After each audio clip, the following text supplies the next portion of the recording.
There is so much information out in this world about sales, how to get more sales, how to be a better salesperson. This week's episode with Nicole Cramer, you're going to love because she focuses on having those conversations, actively listening, as well as being curious. This is an episode that you're definitely going to want to listen to if you are in the sales field and if you're looking to improve everything about your sales process. We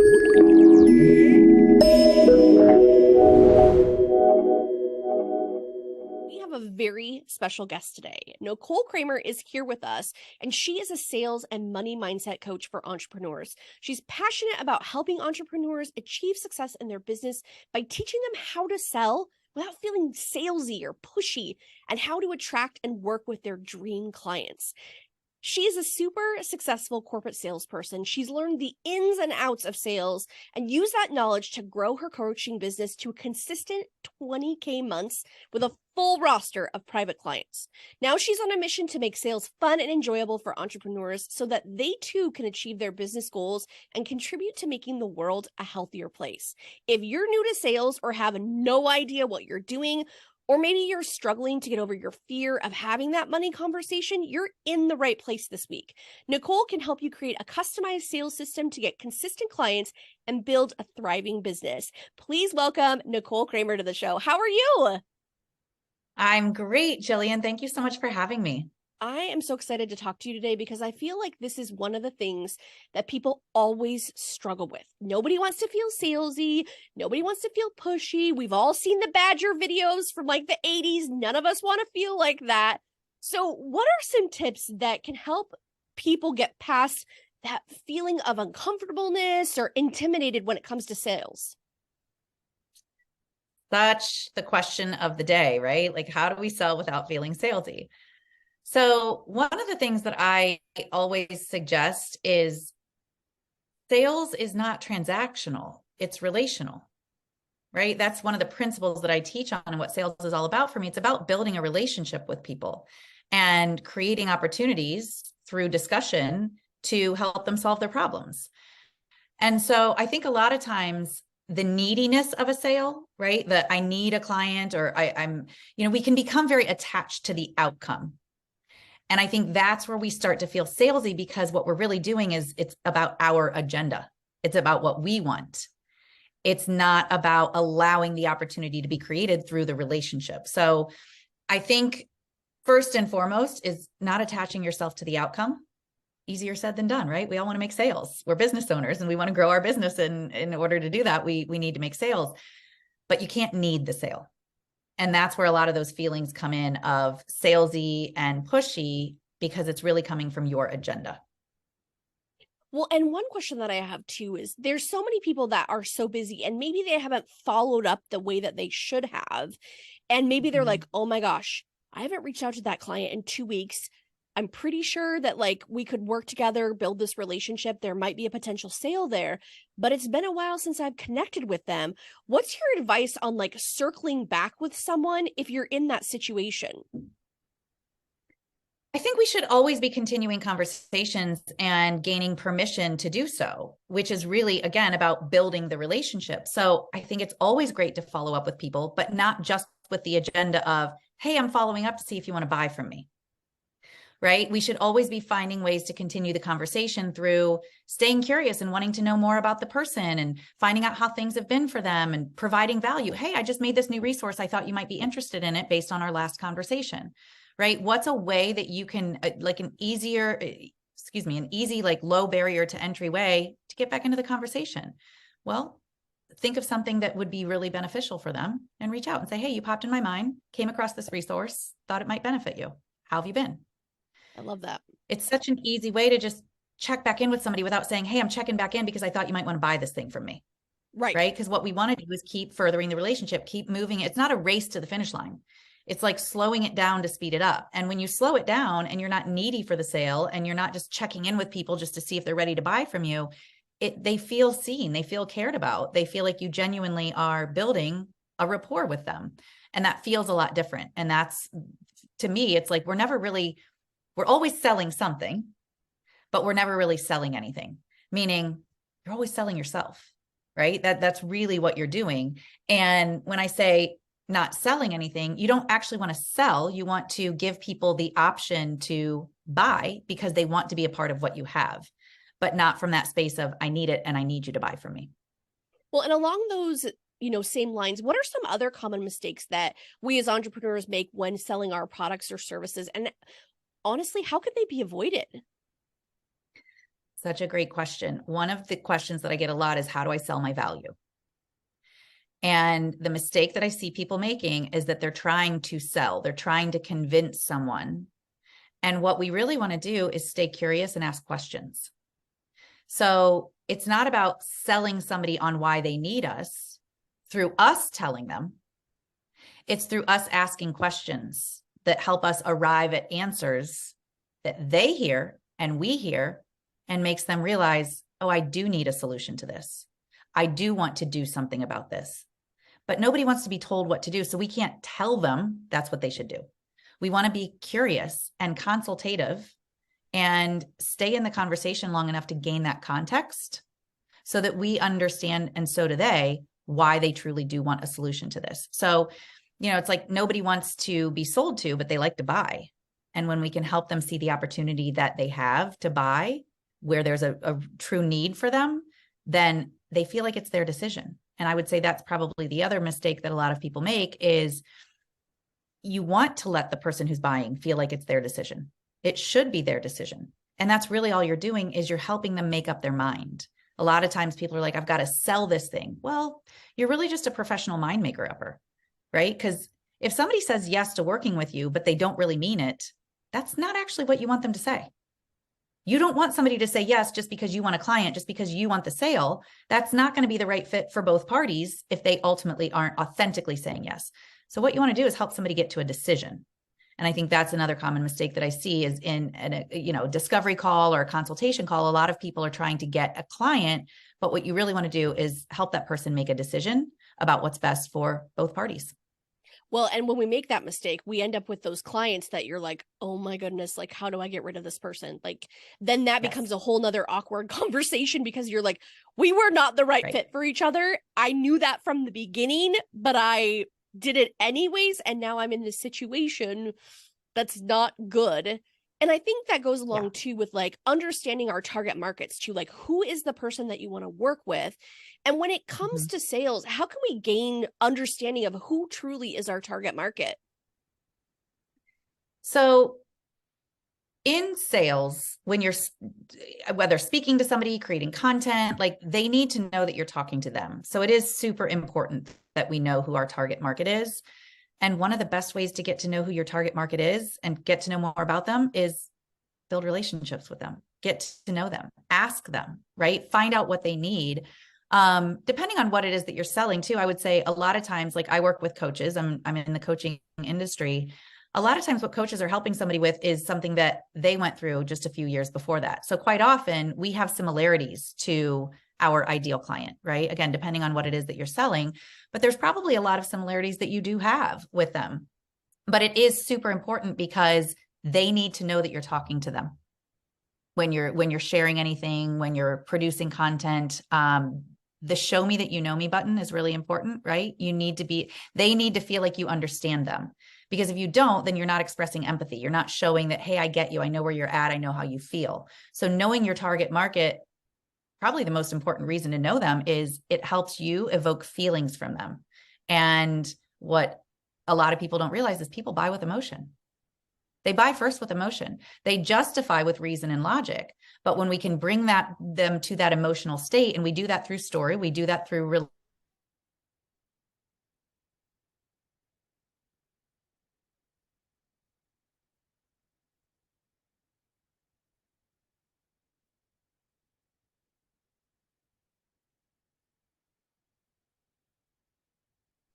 Are we back? We are back. Okay, hang on one second.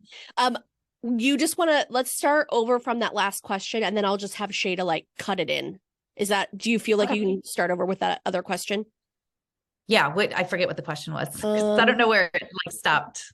Let me see. Or We were correctly? talking about target market. So how important is having Okay. a strong understanding of your target market when it comes to sales, and how can you gain this understanding?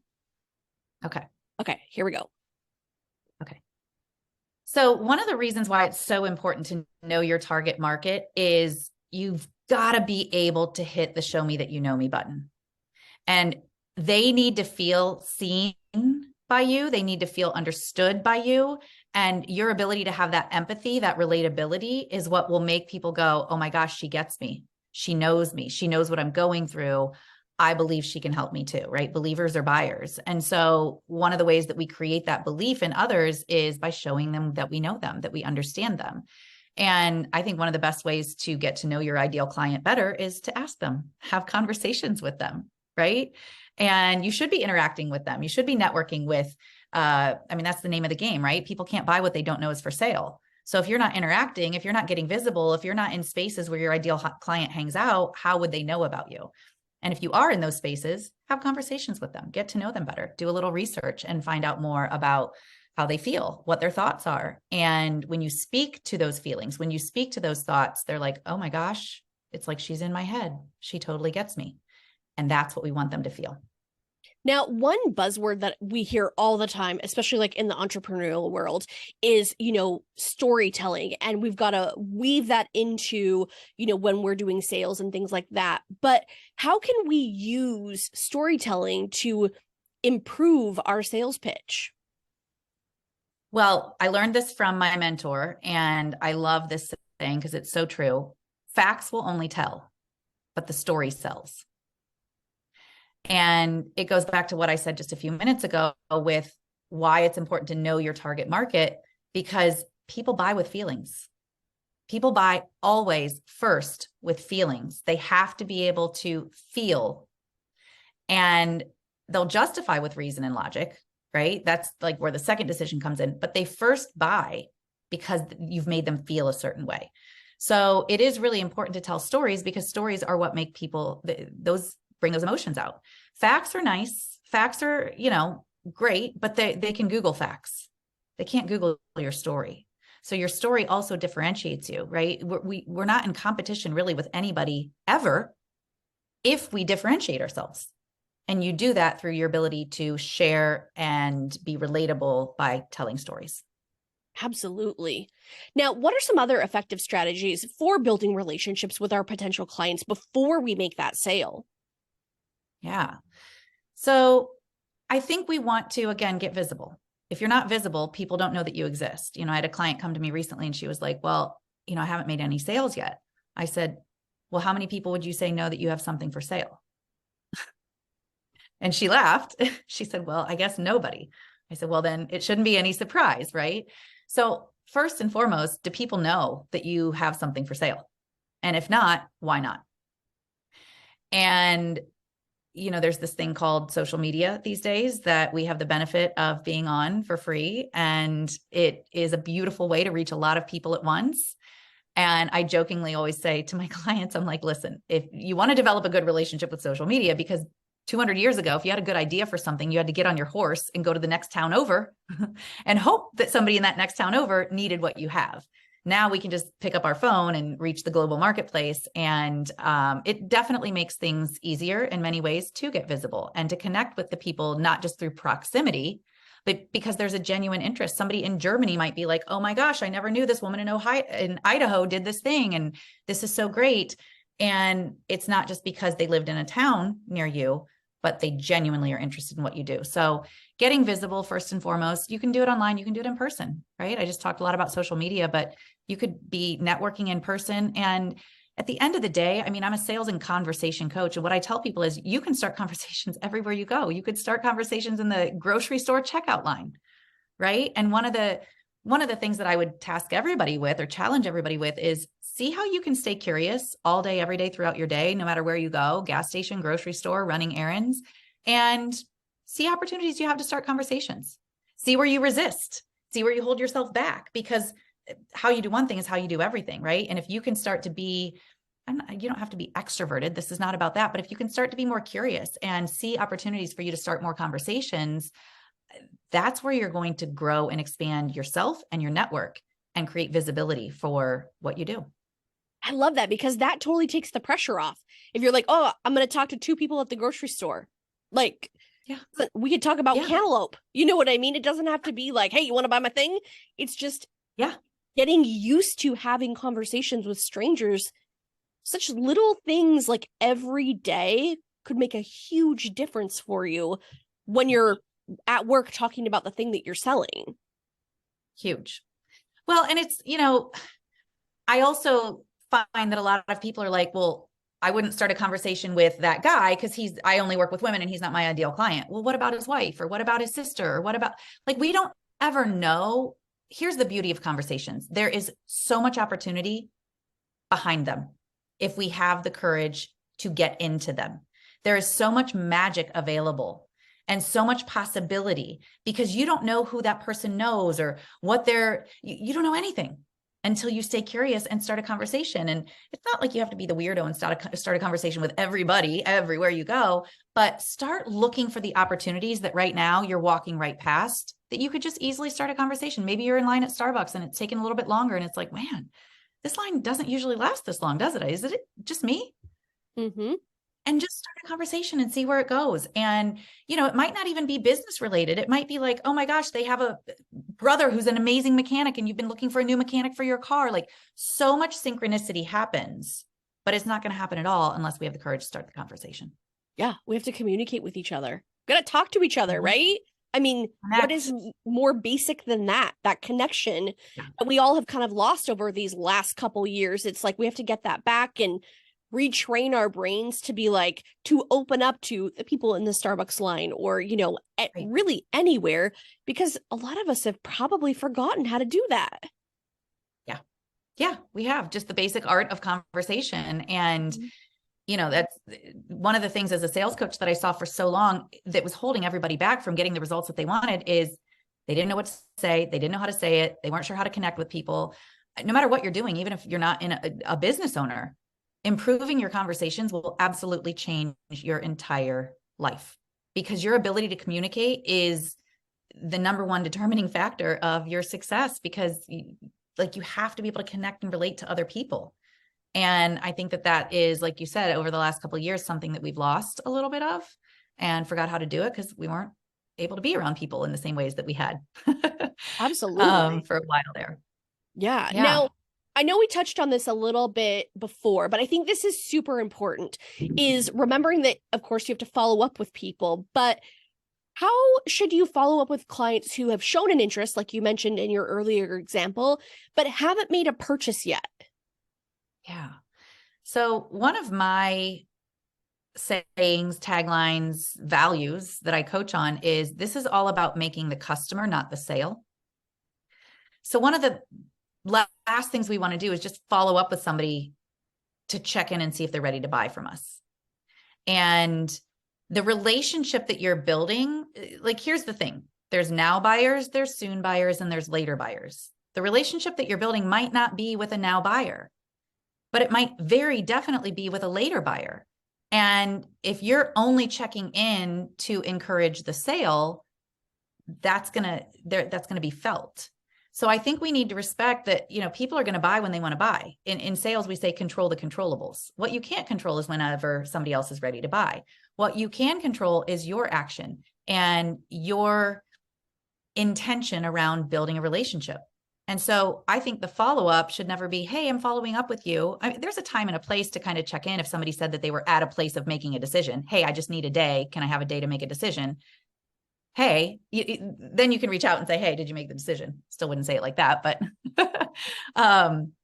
ultimately, when we're looking to build a relationship, move the needle and move it closer to being an opportunity, then reach out and say, hey, you popped in my mind. How are things going? Hey, you popped in my mind. Have this new checklist. I thought you might benefit from it based on what you've, shared with me in the past.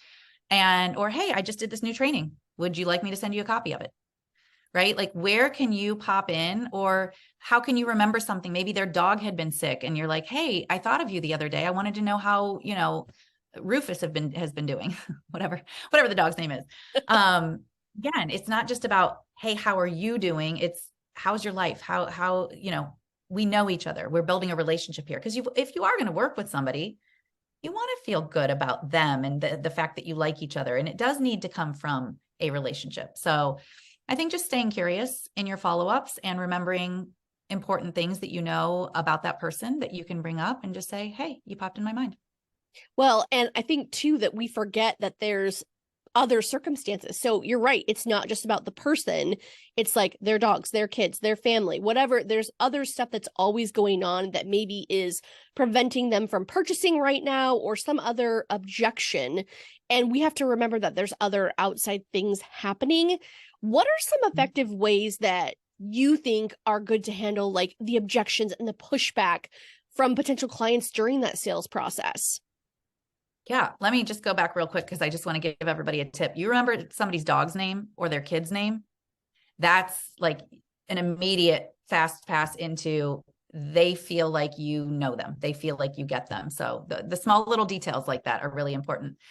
So here's what I would say with handling objections. This is my specialty. This is why I do what I do. I am a conversation coach because I love helping people understand not just how to overcome objections, but how to handle them, how to show up better in the conversation, how to facilitate a conversation that helps somebody make a decision. And what you want to do is stay curious. Like if I couldn't give any other tip right now about how to handle objections, I would say staying curious is your superpower, because staying curious is how you show somebody that you care, right? And people buy from people that they know, like, and trust. So they need to know that you care about them before they'll buy from you. And when you stay curious and you ask questions, what you're doing is gaining context, right? Let me give you a quick example. A couple of years ago, I had a client who, she wasn't a client yet. We were on a discovery call and we were just chatting at the beginning. And then I asked her about, I said, well, what is your experience with making investments in yourself? And she said, oh, well, it's usually scary, but like once I decide I want to do it, I do it. And then, you know what's crazy? The money always shows up. I just kind of bookmarked that in my mind. She said, once I know I want to do it and I do it, the money always shows up. And it was like 20 minutes later, and she was making a decision about what she wanted to do in terms of investing with me and moving forward in that moment. And she said, I don't know. It's a lot of money. And I said, well, let's just look at it this way. Is this something that you know you want to do? She said, yeah. I said, okay, how would this be different than what you told me earlier? That once you make a decision, the money shows up. And she goes, oh my gosh, you're right. It wouldn't be any different. Okay, let's do it. But I didn't overcome that objection. I didn't say, oh, you can afford it, or let's see how we can figure it out. I listened and stayed curious earlier on in the conversation, and I had some context. I had an understanding, and those were her words, not mine. I just said, hey, earlier you told me here's how it usually happens when you make an investment. How would this be any different? And so it's really not about overcoming the objection. It's about facilitating the conversation. Now, is everybody going to get into a conversation with you and tell a story about how when they invest money, it always works out? No, but everybody's different. And your job is to stay curious and listen. And you will gain context. You will gain an understanding of how to help them make a decision. Because that's all I did with her. I just helped her make a decision that she clearly wanted to make. Another way that I like to tell people, like with objections, hey, how important is it to you to do something about this? If they're giving you a lot of objections, or they're like, like, I don't know if this is the right time. Okay. I'm just curious, how important is it to you to do something about this? Well, I want to do it, but now's not the right time. Okay. Sounds like this isn't a priority for you right now. And I'm happy to support you in the decision that you're making right now to not move forward with this, because that's really what it is. It's like, we're helping them make a decision. That's it.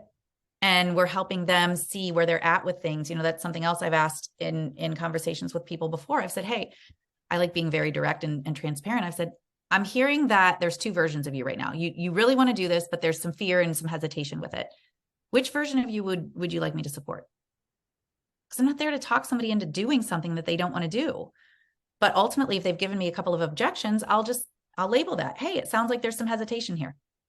Which version of you would you like me to support right now? Would you like some support in making this decision? And I think that's really important, that we are coming from that place of like, it's not me against you, right? I'm not trying to talk you into something. I'm here to say, hey, it's you and I together. What do you want to do here? Is this right for you right now? Or is this something you want to pause on or wait on for a while? I think that feels really good and supportive to people.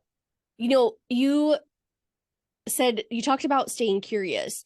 And I was just thought to myself, like, how many salespeople are really listening when their client is talking? They're probably focused on like, what's the next thing? Oh, I got to look at my script. What's going to happen next? Where it's like, if you just slow down and listen to what they say, they'll tell you everything you need to know. Yeah, 100%. And what most people are not doing is listening. And I think what most people don't realize is listening is communication. It's the unseen, invisible parts of the conversation that are the most impactful. And you being there to hold space for that person, to facilitate a conversation, to come prepared with questions to ask that gain that context, that gain that permission for you to keep going in the conversation, like that really is how you influence conversations to an outcome that you want. Not from forcing it, not from needing it, not from being desperate for it, but actually from not needing it all, being unattached to it, and showing up prepared to ask questions that will guide the other person through the decision that they want to make. And you're not doing any of the heavy lifting. You're just showing up as a really good, caring, curious conversationalist. And ultimately, I said earlier, people buy from people they know, like, and trust.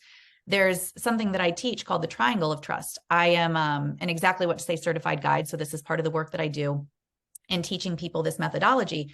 And the triangle of trust, one side of it is curiosity. And when you stay curious, that leads you into empathy and relatability. And what that does for you when you're curious long enough to gain context and gain empathy, it gives you the courage to ask some of the hard questions. Like the question that I just shared with you that I asked my client: how would this be any different than every other time that you've done it? But I stayed curious. I gained that context by asking her that question. I showed her that I knew her and understood her, and showed her that I was listening because I was able to repeat back something that she had said. And then I had the courage to ask it, because to me, it's like, well, I'm curious enough to think, how would it be any different? You just told me how things work out. Why would this be different? And when we stick with that pattern of being curious, listening, building empathy, and having that courage to ask some of the hard questions, that's when we're really helping somebody make a decision. That's when we're showing up in support of them and helping them feel like, wow, they do know, like, and trust us. And that does put them in a position to say, I'm ready. I love that. So many takeaways for sure this week. So many different things that can help any salesperson. Now, the favorite resource that I love that you have is your YouTube channel. I think it's amazing. There's so much good information on there. But where is the best place for people to connect? If they're like, I want to have a conversation with you, I want to talk about more about working together, where's the best place to connect? Anybody who would like I have a sales script that I would be happy to send them if they want to send me a DM on Instagram and just say they heard me on your podcast, or if they want to share this podcast on Instagram and tag us in it, I would be happy to send them some resources that will really help them, including the sales script that is really beneficial. I love that. Thank you so much for spending time with us. I really appreciate it. You're welcome. Thank you for having me, Jillian.